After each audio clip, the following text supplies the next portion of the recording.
Welcome back. जैसे आपने कहा और हसीब साहब ने भी कहा कि अगर ये परसेप्शन अब ज़ोर पकड़ता जा रहा है लोगों में भी कि हमारी अदालतें आज़ाद नहीं हैं या हमारे अदालतें जो हैं वो कॉम्प्रोमाइज़्ड हैं लेट्स से, तो जहाँ तक आपके प्रोफेशन का ताल्लुक़ है, हम आने वाले दिनों में, महीनों में अब हम क्या देखेंगे? मतलब कोई राह आपको नज़र आती है पुश बैक की, बेहतरी की, मुज़ाहमत की, या फ़िलहाल ये जो सिस्टम बना है फ़िलहाल यही जो है अपने आप को मजबूत करेगा? ये फिर थोड़ा-सा इसका जवाब जो है ना थोड़ा अदालतों से हटके हो जाएगा। और मैं चूँकि आजकल ये तहरीक-ए-तफ़्ज़ आइन का भी मेंबर हूँ और मैंने आइन के तहफ़्फ़ुज़ के लिए उसको जॉइन किया, किसी पॉलिटिकल पार्टी को नहीं किया है। तो कल यहाँ से वज़ीर-ए-आज़म साहब के एक इनिशिएटिव को उन्होंने एक्सेप्ट करते हुए कहा कि हम आपके साथ बैठने को तैयार हैं।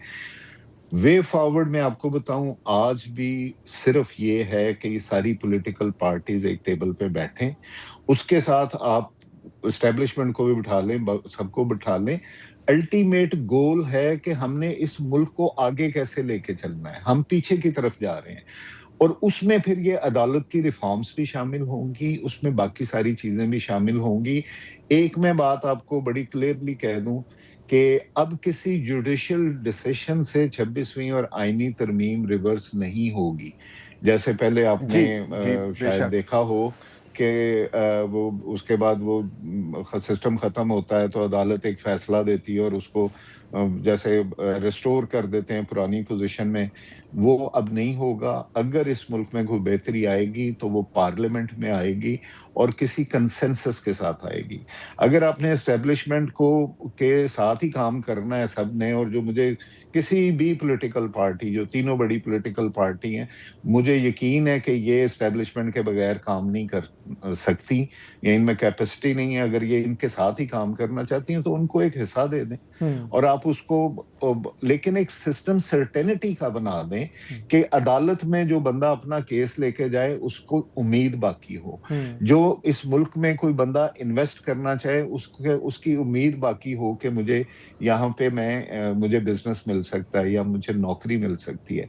तो आपने पहले अनसर्टेनिटी थी, आई एम सॉरी, लेकिन अब जो होप है ना, जो जिंदगी की अलामत है, वो होप खत्म होती जा रही है। कौमी लेवल पे आपसे पूछना चाह रहा हूं कि देखें, मेरा इंटरेस्ट ये नहीं है कि आप मेरी तरफ आ जाएं या दूसरी तरफ हो जाएं। मेरा इंटरेस्ट तो ये है कि या तो आप न्यूट्रलाइज हो जाएं या आपस में लड़ें, ताकि मुझे कोई उसका असर ना पड़े, मैं अपनी मनमानी कर सकूं। तो इस हवाले से इंडिविजुअल मिसालें ठीक है आप बहुत अच्छी दे सकते हैं, लेकिन मजमूई तौर पे जो वकला की क़ुव्वत है वो इतनी डिवाइडेड हो गई है कि मैं अपना मफाद बड़े आराम से हासिल कर सकता हूं, आपको लड़वा के भी और आपको न्यूट्रलाइज करके भी। ये जो पॉलिसी कामयाब हुई है, इसमें वकला कितने कसूरवार है? एक सेगमेंट होता है जो हमेशा हुकूमत के साथ होता है। हुकूमत, वकील ओवरऑल एक पेज पे हैं, जो प्रैक्टिसिंग लॉयर्स हैं, जो इन कोर्ट्स में अपना स्टेक समझते हैं, वो सब एक पेज पे हैं और वो इस चीज़ पे यकीन रखते हैं कि अगर ये तरमीम रिवर्स नहीं हुई तो ये निज़ाम जो है ये मेरे ख्याल से तबाह हो जाएगा, अदालती निज़ाम। हमारी अदालती निज़ाम का हाल ये हो गया हाई कोर्ट का कि केस फाइलिंग जो है ना वो भी बहुत कम हो गई है, जैसे अभी आपके दूसरे सब मेहमान ने बताया यहाँ पे। तो इसके ऊपर वकील काम कर रहे हैं कि हम एक पेज पे हों और इंशाल्लाह आप देखेंगे कि वकील जो भी काम करेंगे इसके ऊपर ज़हन साजी की।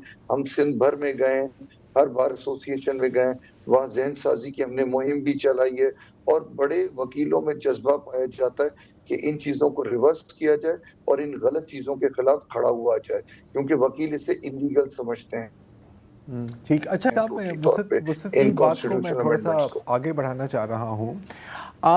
एक चीज़ हमने देखी कि जो लॉयर्स मूवमेंट के बाद एक जो सेंस ऑफ पावर आया था वकला के हाथ में, उसको अक्सर अब्यूज़ भी किया गया, मिसयूज़ भी किया गया।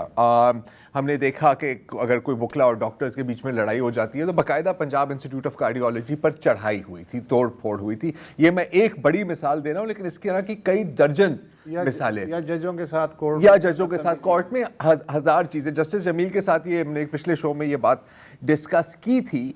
इसका एक नतीजा ये भी हुआ है जी कि बज़ाहिर पब्लिक में, और मैं अब सहाफ़ी बरादरी से निकल के, वकला बरादरी से निकल के, मैं पब्लिक की बात कर रहा हूँ कि जब 27वीं तरमीम पास हुई, अब वो लोग सही तरह समझे या ना समझे, दे लगा कि यार हमें क्या है, दे डिजर्व्ड इट, ये एक सोच पाई जाती है।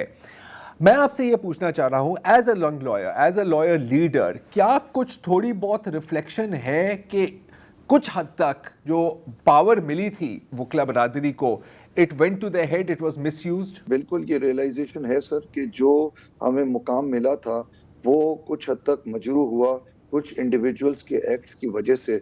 लेकिन मैं समझता हूँ कि कम से कम सिंध की हद तक के वकीलों का जो रोल रहा है रिसेंट सारी क्योंकि देखिए सिंध में तो अब कोई ऑपोजिशन है ही नहीं, तो अगर ऑपोजिशन की कोई सी रूल ऑफ लॉ की बात करते हैं वो तो सिर्फ वकील कर रहे होते हैं, स्ट्रीट्स पे भी वही आते हैं, एजिटेट भी वही करते हैं, प्रोटेस्ट भी वही करते हैं। तो सिंध में कम से कम ये बहुत वकला की इज्जत जो है वो बेहतर हुई है। लेकिन अभी जैसे मैं आपको बताऊं, रिसेंटली अभी हमने कोड ऑफ एथिक्स कराची बार के लिए भी इशू किया है कि जहां इलेक्शंस कंडक्ट करने के लिए हमेशा हमने ये जो वेपन्स हैं इनके ऊपर और स्पीकर फोन्स और माइक्रोफोन्स इनके ऊपर सख्ती से पाबंदी लगाई है और ये सब मेंबर्स को बताया है कि अब बार इन चीजों में इंटरफेयर नहीं करेगी। तो ऐसे तमाम जो ब्लैक शीप्स हैं उनको कॉल आउट किया जा रहा है और ऐसे एक्ट्स किए जा रहे हैं कि हमारी भी इमेज बिल्डिंग हो उस लेवल पे कि हम जो है वो जब जैसे 2007 में थी और अल्हम्दुलिल्लाह बहुत हद तक है भी उस चीज की, लोग इस चीज को समझते भी हैं कि चंद लोगों के एक्शंस की वजह से पूरी एक कम्युनिटी को which is the torch bearer of the society उसको वो नहीं किया जाए, क्या नाम है उसके पीछे ना वो किया जाए। लेकिन ये मैं आपको बता रहा हूँ कि अल्हम्दुलिल्लाह लोगों का वकीलों पे बहुत हद तक एतमाद है और अभी लोग सिर्फ वकील, जहां मुझे कोई लोग मिलते हैं वो हमेशा यही बात करते हैं, सर आप लोग मुल्क की बेहतरी के लिए क्या कर रहे हैं, सर आप लोग इन तरमीम के खिलाफ क्या कर रहे हैं। तो ये वकील ही इस वक्त होप है, मैं समझता हूँ काफी हद तक अवाम के अंदर कि हम इन चीजों को सुधार सकते हैं। हमारी गुफ्तगू अभी जारी है लेकिन एक छोटे से ब्रेक